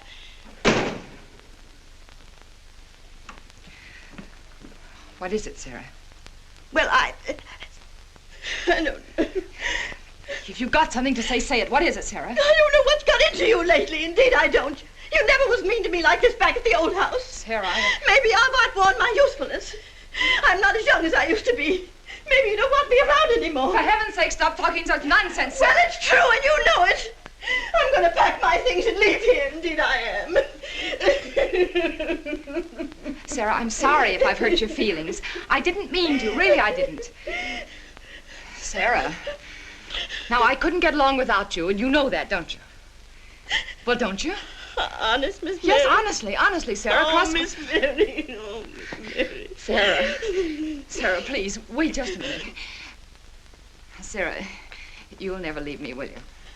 You know how I feel about you, don't you? Yes, I do. It's like you was my own daughter, Yes, my own little girl. How could I? Sarah, I've got to go now. Really, I do. I've promised to be somewhere. Well, where to, Miss Mary?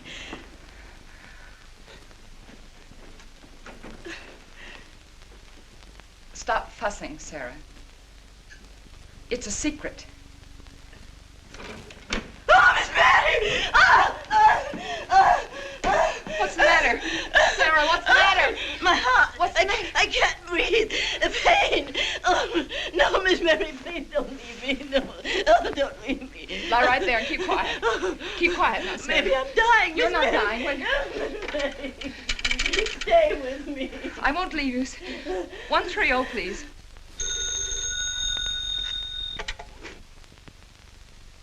Yes, Mary? Look, I was supposed to meet Charles at the clock tower right away, and I can't get there. Will you go and tell him to please wait for me?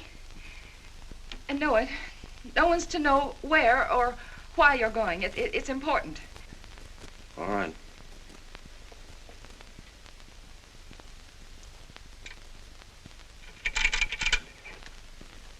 "238, please. Hello, may I speak to Mr. Wilson? Looks like it's coming up for snow. Yes, that's right.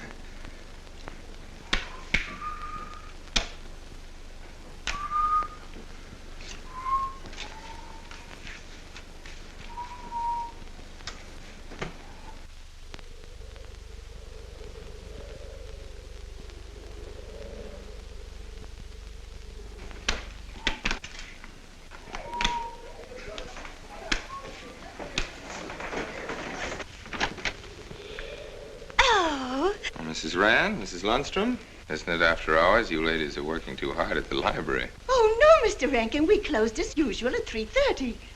You're perfectly right. I dismissed class 10 minutes early. Yes. It's 3:44. I was playing checkers with Mr. Potter, and I didn't realize. You know what you are, Mr. Rankin? You're the absent-minded professor. Oh, Flo. Oh, hello. Say nice.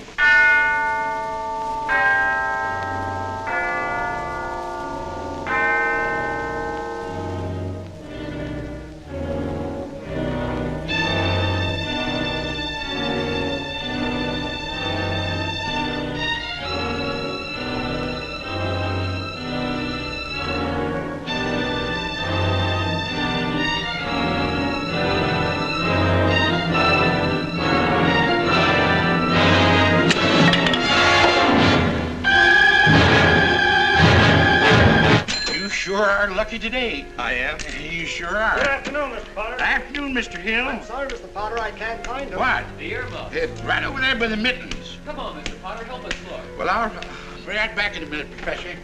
Right over there by that box where I told you there was. Those? Yeah, latest thing out. How much do you want for 85 cents. Well, that's an awful lot. Well, they come high this year. You want this thing? Well, I'll keep it.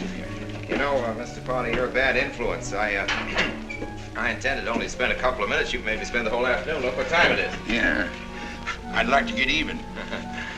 It's your move. Yeah, Professor. Like I told you, it's coming up for snow.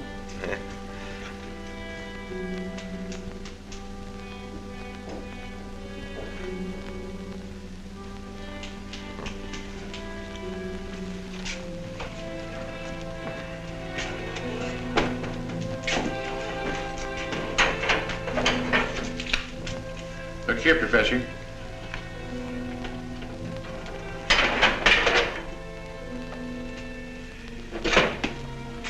Double or nothing?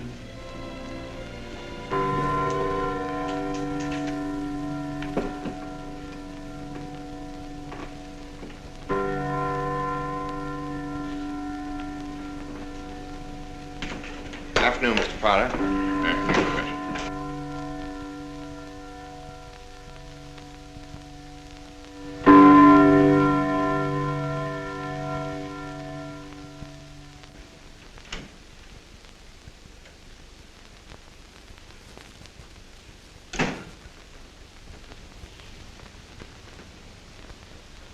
Charles?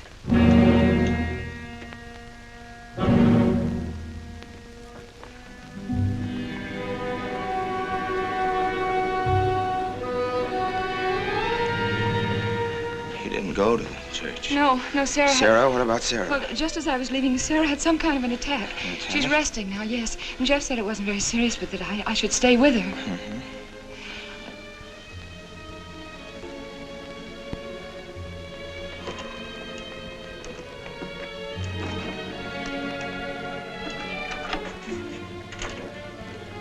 What's the matter, Charles?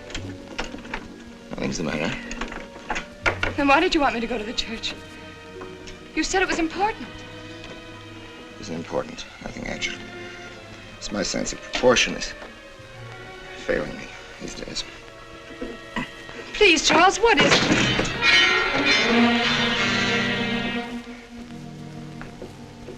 I'm sorry. I've just begun to feel a strain. You see, I have my weak moments, too. I'll tell you in my own good time. They found out anything more? No, nothing. There's nothing to find out, unless you. No, I haven't seen anybody all day. I've been in my room. There's a rumor going around that there's an arrest to be made. My head aches. The incident of the beads yesterday made me doubt your strength. I thought maybe you'd gone to your father and told him something. If you had... You didn't have to be afraid. No? Why did you tell Noah? Hmm? Why, what about? Didn't you see him? No, why should I see Noah? Well, did you come here directly from the church? Am I being cross-examined? Well, no, but when I found I couldn't leave Sarah, I called Noah and told him to go there and tell you I was detained. I told you not to call anybody. Oh, but surely Noah... Call him and tell him not to go. Well, I can't. I talked to him over... Call him, I say! He's gone! If he dies, his blood will be on your hands. What are you saying? It's your meddling that's done this. Would have been all right if it wasn't for you. After that, you had to be here. On that day. Hanging your stupid curtain! Calling Noah! Did you kill Noah? Yes, if he goes to the church and climbs up that ladder!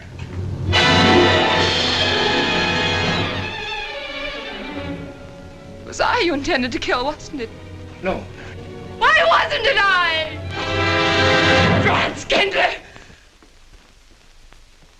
Kill me. Kill me, I want you to. I couldn't face life knowing what I've been to you and what I've done to Noah. But when you kill me, don't put your hands on me. Here. Use this.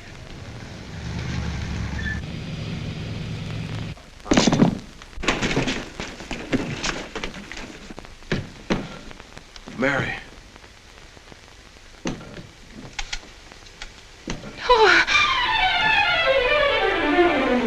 Operator.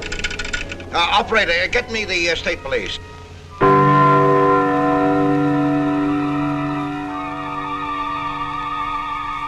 Yes, the roadblocks are up. We're watching the railroad station, and he isn't hiding in the woods.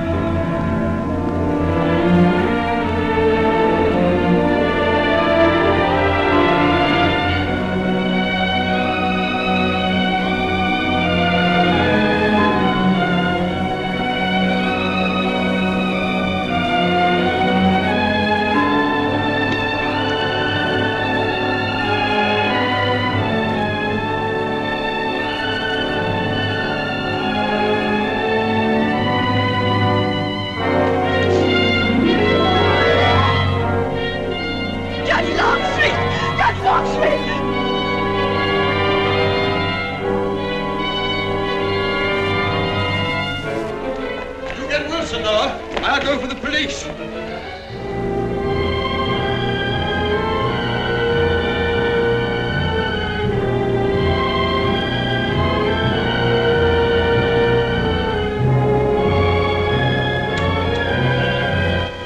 Mr. Wilson? Well, if he is what I think he is, it's going to be easy. We'll do everything possible to bring him back. She's gone, Mr. Wilson. She's not in the house. Clock tower? I don't know. Well, if that's what he's hiding, if she gets there before us... What do we do? Call Captain Samuels and the deputies. Get all the help you can. Where? Ouch. The church. What about you? I'll get there. Now, hurry up now. One of your sister may be still alive.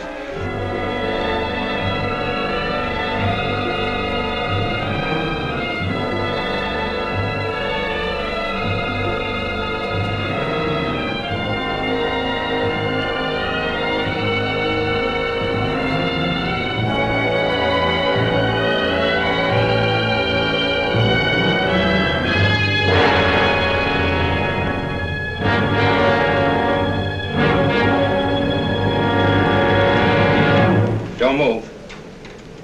I have a gun. You don't need it. I'm alone. What are you doing here?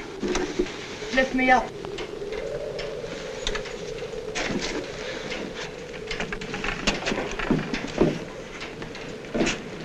You're telling the truth? Why should I lie? You were followed here? I came by our way. Through the cemetery. No one saw me.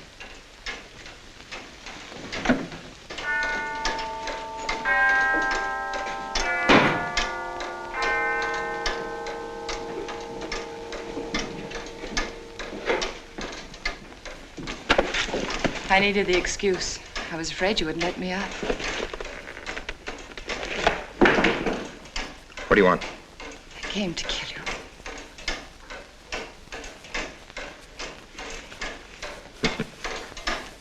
No, Mary, it's you that's going to die. You were meant to fall through that ladder. You're going to fall.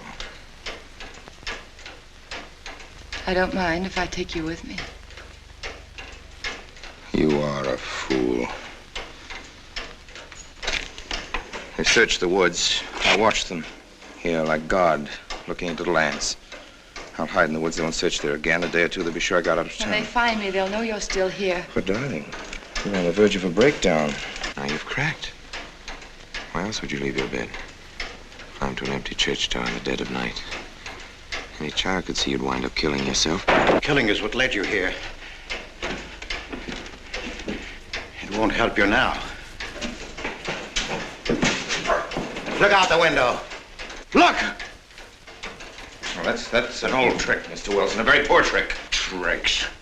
That's all you know is tricks. I don't need any tricks. No matter what happens to me, tricks won't do you any good. You're finished, Herr Franz Kindler.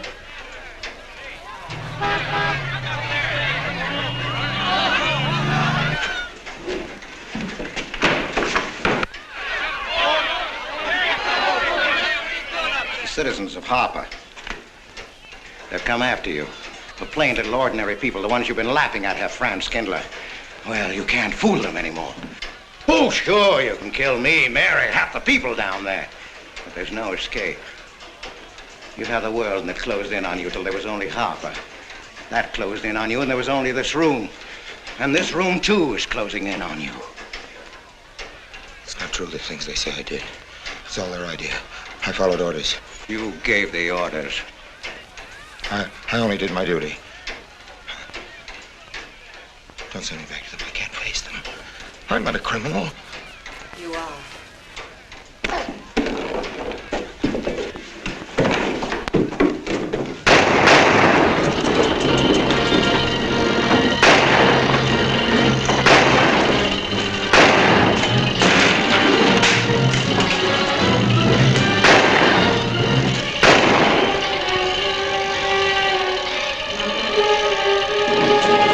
Give me that gun!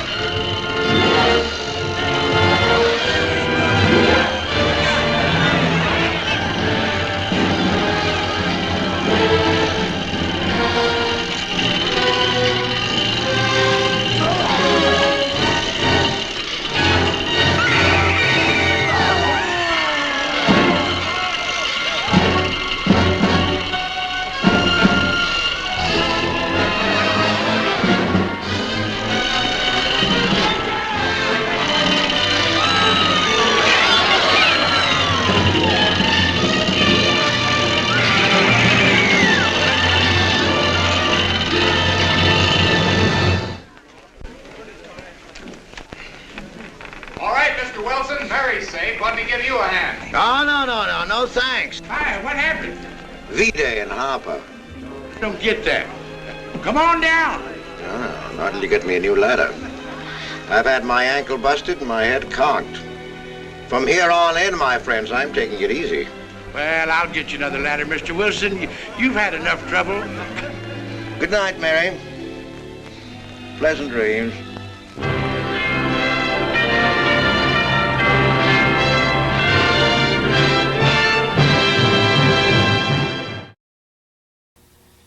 Well, that's our show for tonight. We hope you enjoyed it. But don't go away, because like Carita told you, We're going to share our wedding ceremony with you, and you're all invited. we'd love to see you there.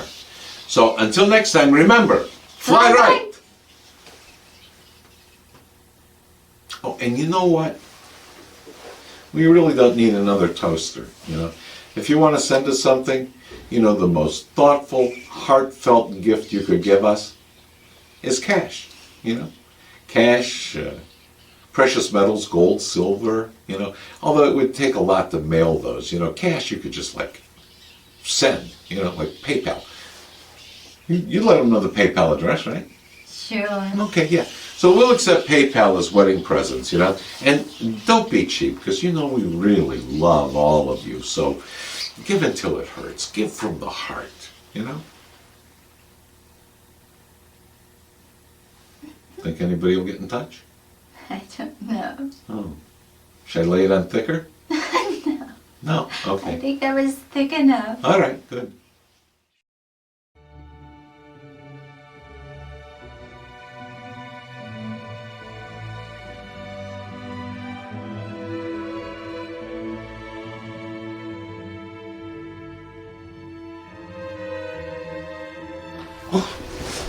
Oh, good. You're here. Sorry.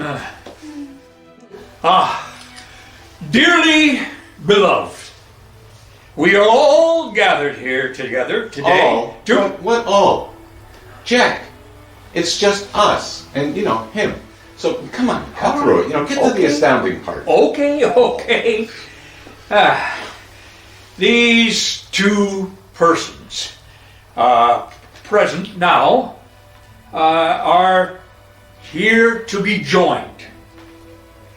Do you, Drac, take this woman, Carita, to be your lawful wedded wife? Will you love her, comfort her, honor and keep her in sickness and in health, and forsaking all others, keep you only to her for as long as you both shall live? Live? Oh, yeah, you betcha, Loretta Ryder. Okay, well, do you, Carita, take this creep to be your lawful wedded thing? Will you love it, comfort it, honor it, and keep it in sickness and in health, and forsaking all others? Will you only unto it as long as you both shall live? I will. Then, Drac, repeat after me. Let me try this again. Repeat after me. Where's Moo? And you, their best beloved one, their best beloved one, are now to me flesh of my flesh, blood of my blood. Are now to me flesh of my flesh, blood of my blood. Kin of my kin, my bountiful wine press for all eternity. Kin of my kin, my bountiful wine press for all of eternity. It's a dramatic pause. Eternity.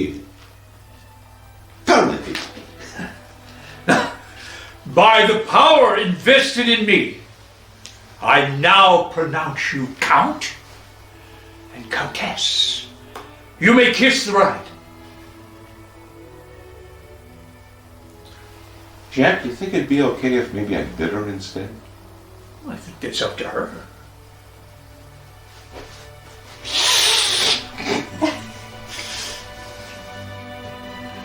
Well, give us some privacy.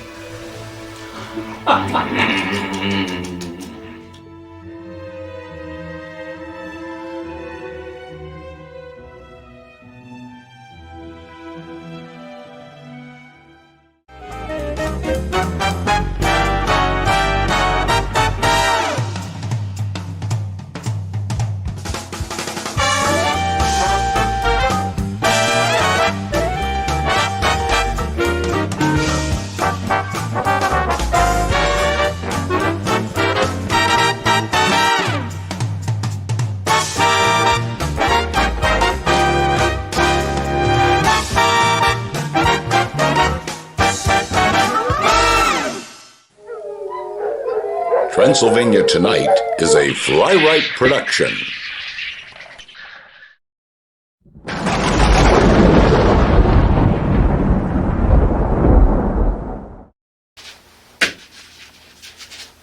What's wrong, Drac? Nothing. Why? Whenever you play with your skulls like that, I know something's bothering you. Okay, you got me. You know what?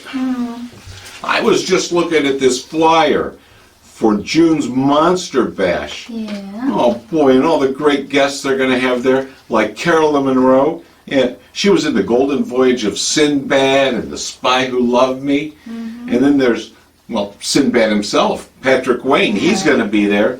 And we all know who his daddy was, don't we? Right. Yeah. And then there's going to be, Wesley Ure and Kathy Coleman from Land of the Lost. You remember, we did a show with them in Philadelphia once. Yes, we did. Yeah.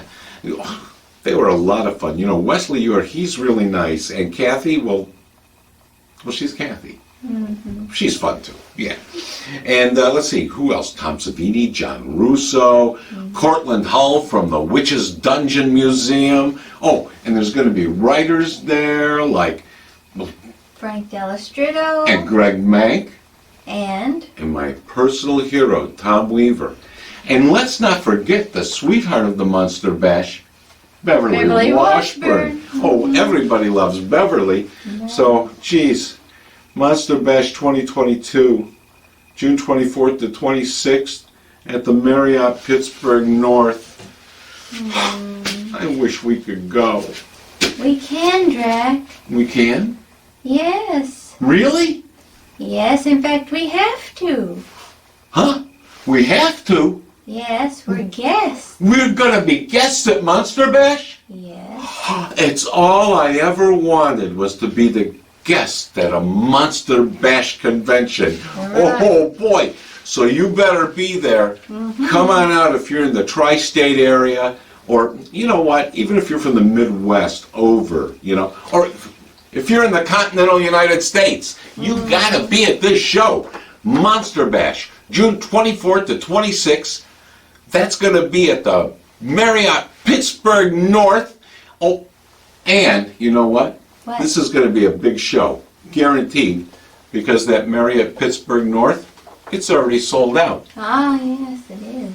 But there's a secondary hotel that's within walking distance, not even, just like a football field away from that hotel, and they're offering the same Monster Bash convention rate. So come out and see us.